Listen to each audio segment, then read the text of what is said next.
Coach, he wants to know how much of success in the NIT is about the right mindset, wanting to be there, excited about the opportunity to play, etc. Well, I think certainly that's a big picture for everyone. You have two segments of teams that obviously want to play and postseason play. One who, when you get to the NIT, a team that's just excited to be there, didn't know if they were going to make the tournament, but happy to be there. And then you have teams who are really let down because they didn't get in the tournament. From what I've seen with our guys the last couple of days, I see excitement. I see guys that want to play.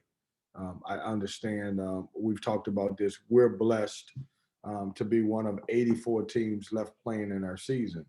And I think that's important when you look around that. We have three segment of guys on our team, one of them being the seniors. Those two guys obviously getting the chance to play. And then you have a middle segment with Jericho and Manny. And then the bulk of our team are freshmen. And so for us, it's really the experience of getting those guys to have an opportunity to play. When you look at us, I think we played 23 games this year. We would normally play 31. And so when you look at that, we missed 8 games. And so for us, it's a little bit of everything, giving our seniors a chance to play, the middle guys some experience and opportunity to play, and really for our young guys being able to get the experience of playing in postseason.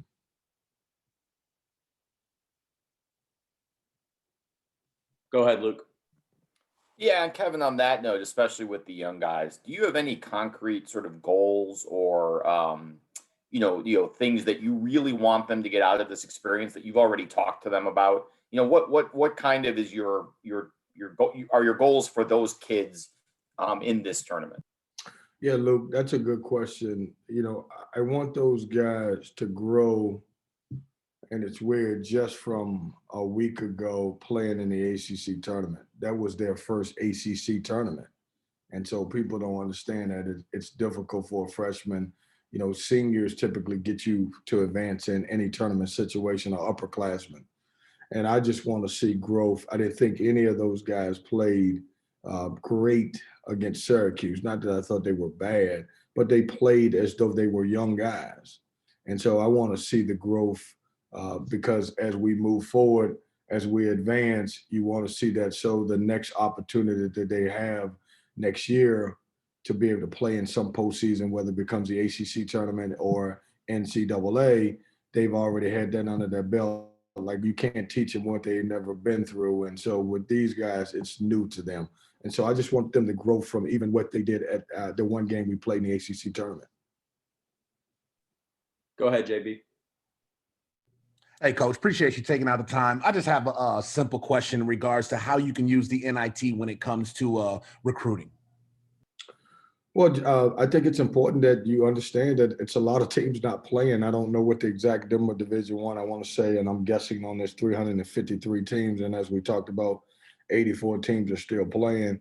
And then people get a chance to still watch us play on television on Thursday, and to see, the system that we play, to see how we, I interact with our guys more so than anything. So I think I think anytime you're playing, I've said this all along, we were fortunate to even have a chance to play this year. We didn't even know if we were going to play a full season. We didn't know if we were going to play 1 or 2 games.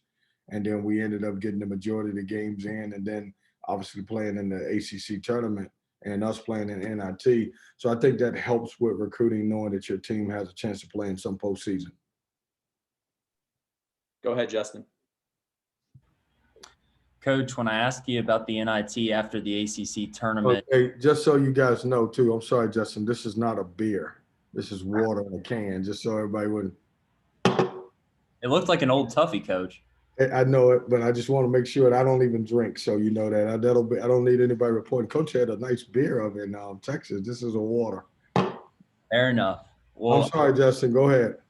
No problem. I was going to ask you about, after the ACC tournament, you said you were unsure whether or not you'd go to the NIT. There's some things to talk about. So could you kind of walk us through what those discussions were like once you got back to Raleigh, and what led to your decision to accept an NIT bid?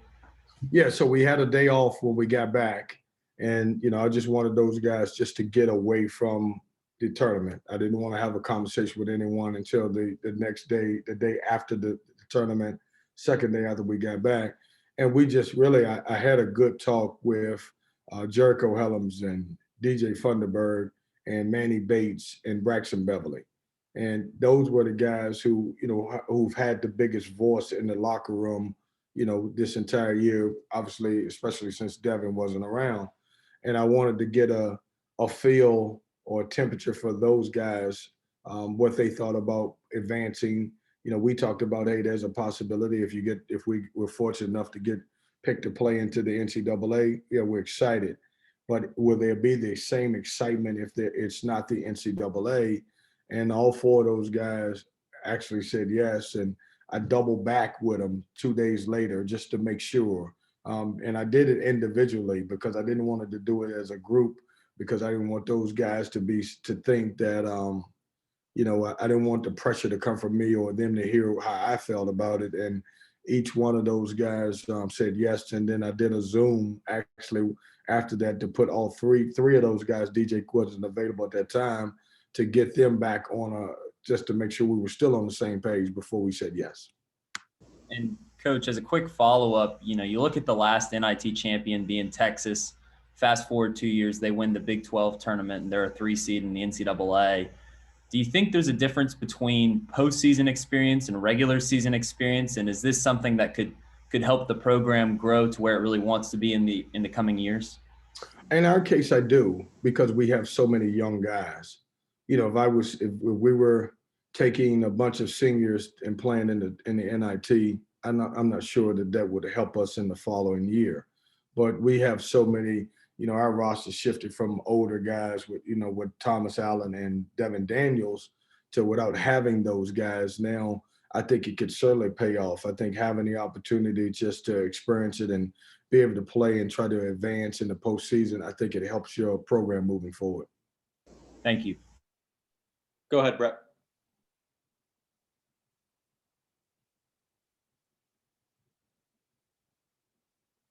Brad, you were stuck. So if you asked a question, we didn't hear you, and I think you're muted. Go ahead, Brett. I thought you were stuck too. So anyway, I'm back. So after the Syracuse game, you talked about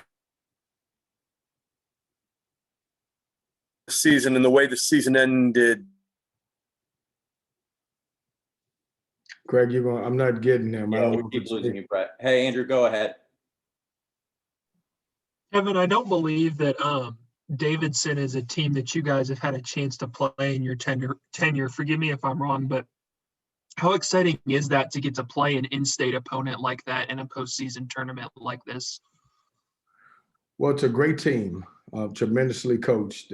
He's done a tremendous job with his team for as many years as anyone can remember. And, they obviously have went from a one conference to a really unbelievable conference in Atlantic 10. And it says a lot about that conference because it tells you how many teams are playing in postseason, whether it's the NCAA or the NIT. But it's excitement. I joke with someone, actually, I take this back. My wife, Georgette, joked, man, we don't even have to go all the way to Dallas for the first round game. Why don't we just call them and play a neutral court game somewhere and then, report that one and then advance on or, whatever happens. And so I think it's cool. They've got a really good basketball team. Everyone who I've spoken to has talked about, they think that they're one of the best teams, or if not the best team in the Atlantic 10 this year. But, they've had pauses that, certainly didn't work in their favor, just as everyone else has. And it's a really tough team. It's a tough opponent, but I'm excited about having a chance to play it. Go ahead, Mark. Kevin, kind of building off Justin's question about the decision to play, did you have to get any kind of assurances from the NIT about how this was going to be facilitated, that you felt comfortable bringing your guys down there? Yeah, I just, we were having conversations, Mark, back and forth. Our administrators were about what the NIT looked like this year. If you guys remember at the end of Syracuse game, one of the questions I asked is, I want to know how it's going to be. I wanted to make sure that it was going to be a first-class experience for our guys. I wanted to make sure that it was going to be ran correctly. And, everything that we asked, they checked the box about. We were excited about it. It's going to be the same tournament that it's been before, except it's at a neutral court and it's less teams. And when you look at the field, when you look at those 16 teams, at some point, all 16 of those teams, including us, were on the board somewhere for the NCAA. So it's a really good tournament. It actually, you could make the argument it's a little bit stronger than it's been in the past, because some of the smaller schools that would have been, that won the regular season that didn't win that tournament are not here. So it's really a lot of really good basketball teams. Okay, Brett. Let's try this again. Kevin, after the Syracuse game, you said you didn't want the season to be defined by that one game, that one performance, since you finished so strong.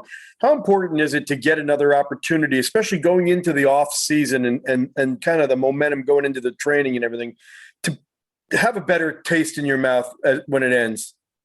Nothing's going to define our season. This has been the most challenging season as a player, or a coach, probably in the history of basketball. And that's just not me saying that. You can talk to anybody around the country. And so, Brett, I'm not going to be disappointed in these kids and what the results of the game is. I'm always, if we don't play hard, as a coach, I'm one of those guys that's disappointed about that, and we don't give great effort, which I haven't seen. What we went through this year was unbelievable, and the turnaround that we've had in our season is probably the best that I've been around. I don't know that I've had a team that was down and out to be able to string together 5 games in a row, and majority of them, most of them being on the road, to get us where we are right now. We wasn't talked about even possibly being in an NIT when we were 8-9 and 4-8. And so I'm just blessed. A lot of coaches decided at the end of the year, it's been such a long year, that they wanted to pack their uniforms up, hug their kids, and move on and just prepare for next year. Well, we put ourselves in a situation where, these guys wasn't there yet. They were, excited about playing. They like what we done at the end.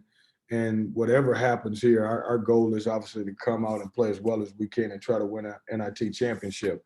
But whatever happens in this tournament will not damper the fight that these guys have given me the entire year, in a year where it was easy for us just to say, man, we could lay down and not play. Thanks, and thanks for your patience. Thank you. I'm glad. Hey, Brett, I'm glad it worked out. We got to take care of you with that internet. I don't know what it is, but I'm glad it worked out. We'll get you. I'm sure if there's a problem with technology, it's going to happen to me. So, can I tell you? No, if it's a problem with technology, it's going to happen with Gary Haynes, just so you know. All right, Coach. I think that's it. All right, guys. Y'all enjoy. What's the weather back at home? I'm in Dallas, so it's a different one. Somebody give me some updates. We got storms coming tomorrow. They're talking about tornadoes and everything. Yeah, man. about to get real ugly. Yeah, it's supposed to be They're bad. right. Yeah, so I woke up this morning and it was raining really, really hard. And then I would say 30 minutes after I heard the hard rain, and it was sunny outside. So it looks great. We got up this morning and we took another test just to make sure, and waiting on results. So just to give y'all an update what's going on here. And I appreciate all you guys. Thanks for coming on. Thanks for having interest to talk to us.